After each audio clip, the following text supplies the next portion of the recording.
Hello, everyone, and welcome to Pothology. Hope you're all doing well.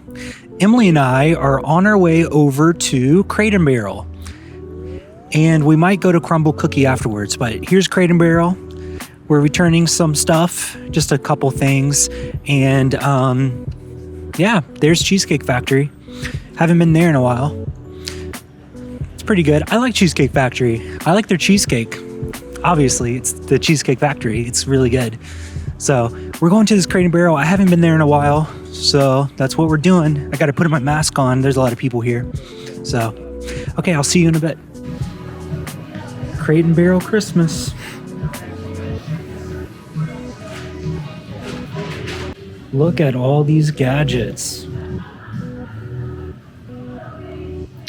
A cube grater. I guess that it's made by Microplane. Oh, that's nice. Then they got all of these coffee machines, blenders, KitchenAid. Man, they got a popcorn maker, a Cuisinart one. That's fun. I really haven't been in a Crate & Barrel. I never go here, you know. So I think Emily's been here probably way more than I have. It's cool in here. Kind of reminds me of like a upscale Bed Bath & Beyond. I think that's what it's called. So you've probably been here before. So now we are walking around the fashion mall, and behind me is Tiffany's, the jewelry store, and in front of me is the Louis Vuitton store. There's a line, so I guess it's a popular place to go. And there's Tiffany's. But yeah, there's a lot of cool stuff over here. So we're just gonna take a lap. So we'll see you in a bit. So at Anthropologie, they have this mock-up of the Monument Circle, which is pretty cool. Yeah, it's really cool. So I just saw that, thought it was interesting. Someone took time to design it. And it's for the annual lighting for the Christmas lights. Emily and I are now at Crumbl Cookie. And you would think we were waiting outside of like, you know, Supreme in New York City or something on Black Friday. Nope, it's just a line for these cookies. So crazy. I really don't know much about Crumbl Cookie, but it sounded good, and so we're gonna try it. And here's Emily. So there's a crowd or a line of teenagers all waiting to get into Crumbl Cookie. So I don't know what flavors they have today, but I guess we'll find out. I think we're just gonna get one cookie, which I don't even know if that's allowed. It has to be, right? Everyone's walking out boxes, so we'll see. Something I found to be interesting about Crumbl Cookies is that since opening its first location around 3 years ago, it's expanded to over 264 new locations, and it's the fastest growing cookie company in the US, which is really crazy. Here's a few of the weekly rotational cookies. They got Twix and Reese's and bubblegum, I think. But overall, it was really cool inside, and the employees were working really hard to keep up with the demand for these really amazing cookies.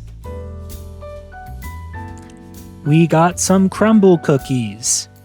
I don't know which one this is. Oh, I just got a plain sugar cookie. They look very good. They're very well decorated, and they're giant. So I got that one. They were sold out of the Twix one, so yeah. And Emily got a Reese's one. Looks very peanut buttery, and I think it's warm. Mm-hmm. So we didn't get forks because we forgot to grab one. So, but that looks good. We're gonna try them. So I just tried my sugar cookie, and I thought it was really good. It's a almond cookie. Or no, it's a sugar cookie with almond icing or something like that. Mm-hmm.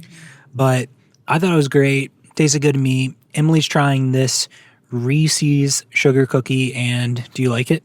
Mm-hmm. It's so good. Yeah, it looks... It's a peanut butter cookie. Oh, with it is. chocolate and peanut butter and Reese's on top. Oh. So it's peanut butter. I thought it was just a sugar one, but no, it's definitely smells very, it smells very peanut buttery in here. So good. Yeah. Yeah, I like mine. If you don't like almonds flavoring, you probably won't like that sugar cookie, but I like it. I mean, I think it tastes really good. So, but yeah. I think that they always have the chilled sugar cookie and the chocolate chip cookie Yeah. in their lineup because they change their lineup every week. But those are two that they always have.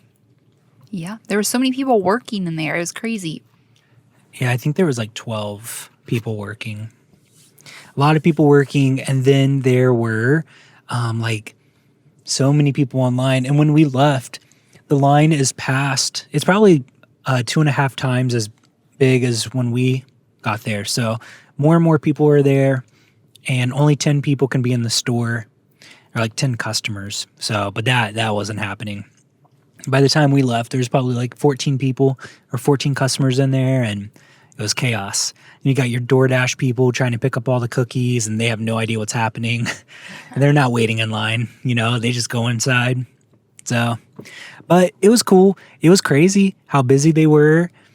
It would be I was talking to Emily about this. It would be a really interesting like Harvard business case study or whatever for like university or just anyone who wants to learn about business, because they're really utilizing that whole exclusive flavoring or flavors, trendy deal or whatever, it's like very trendy. It's very exclusive, new flavors every week.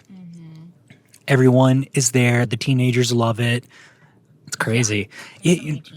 I know. I don't even know what was like super popular when we were teenagers. I can't think of like any food that was like the place to go. I guess in my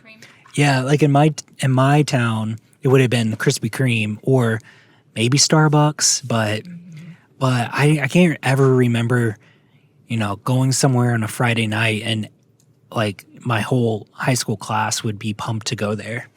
But also I lived in a small town, so that might be different if I didn't live in a small town. But even then I couldn't even remember some like a food item trending as much as what's happening now. But again, social media wasn't as huge when I was in high school. I mean, it was big, but not like it is now. Yeah, we didn't have anything like this, but I knew the big place to go when I was in high school was Buffalo Wild Wings. Yeah, we went there sometimes. So actually, the place that was really big that everyone would go to on a Friday night or Saturday would be Bojangles. The first place you would go when you got your license was Bojangles. And I guarantee you one of the first food places I went to ever, like drove myself, was Bojangles. So. Or honestly, Taco Bell, because it's much cheaper. Oh, yeah.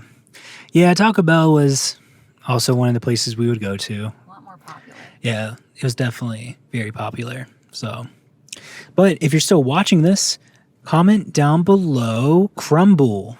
Crumble. Have you ever been to Crumble? Do you like Crumble? It was a cool experience. I thought it was really interesting. And it was funny to watch all of the kids try to use the checkout iPad because I don't know, they just had no idea, and the workers had to keep coming over there and be like, oh my gosh, I have to help this kid check out, and they have no idea what they're doing. So that was funny. But man, they really are competing, at least in Indy, with Insomnia Cookies. Insomnia Cookies. Yep. Yeah, so at least I feel like they're competing with them. They have to be, Yeah. But is Insomnia in other locations other than Broad Ripple? Because the only place I know of is Broad Ripple. I don't know, but I feel like they do have one either in Carmel or Fishers. They have to, But the only one I even think of when you say Insomnia is the Broad Ripple one. Yeah. So Where they started. Yeah. For Butler students at nighttime. Mm-hmm. Yeah, I've been to Insomnia maybe 2 times, maybe 3 times. I really never go. Not really. It's kind of hard to imagine, which I know they're very successful, but it's hard to imagine that a cookie shop is so successful. I guess I always enjoyed cookie cakes. I love going to the Great American Cookie or whatever it is, Nestle Toll House. They're always good. They only have Insomnia Cookies in Broad Ripple. No way. That's wild. But now Crumble is like a nationwide thing, I feel like, yeah. Started by that guy. Crazy. What an interesting, I guess it just kind of goes to show you if you have the right marketing, you can kind of sell any product. If you got the right marketing, you got the trendy people who like it, into it, you got the teenagers into it, it's sold, you know, at least for a few years, but it's making its mark. And they have cute packaging. Makes all the difference, you know, like a pink little box. Mm-hmm. Yeah. Which they put those together by hand, which I feel like that is such a waste of time. Just buy a machine, like an Amazon, you know what I mean? Oh, I see what you're saying. Yeah. Mm-hmm. Yeah, I feel like you really could just, there has to be a better way of doing that. But maybe because the material they use just doesn't have a machine that's able to do that. And the type of boxes they use, you would have to probably build a custom machine to get those long boxes, you know, because those are the small ones. But like the long ones, I'm sure it would be like a custom machine that would need to be built, which is very possible. I bet you could get one made in China for like 12 to 13,000. You know, like the blueprint would probably be like 5,000, which would be worth it. You know, it would be totally. So, yeah. But they are a new company. I'm sure they'll do that later on. I don't know what I'm talking about. I'm ending the video here. Hope you all have a good Saturday night. Hope you all have a good Sunday. Today was a really good day. I really didn't do much. I mean, I had a class meeting. I learned a lot, and then I did pretty much nothing. Emily went to Target, and then we went to Crate & Barrel and Crumbl Cookie and walked around the mall. So it was a good Saturday. So yeah, well, we're gonna go. So if no one's told you this today, you are loved, and this world's a better place because you are here. Goodbye.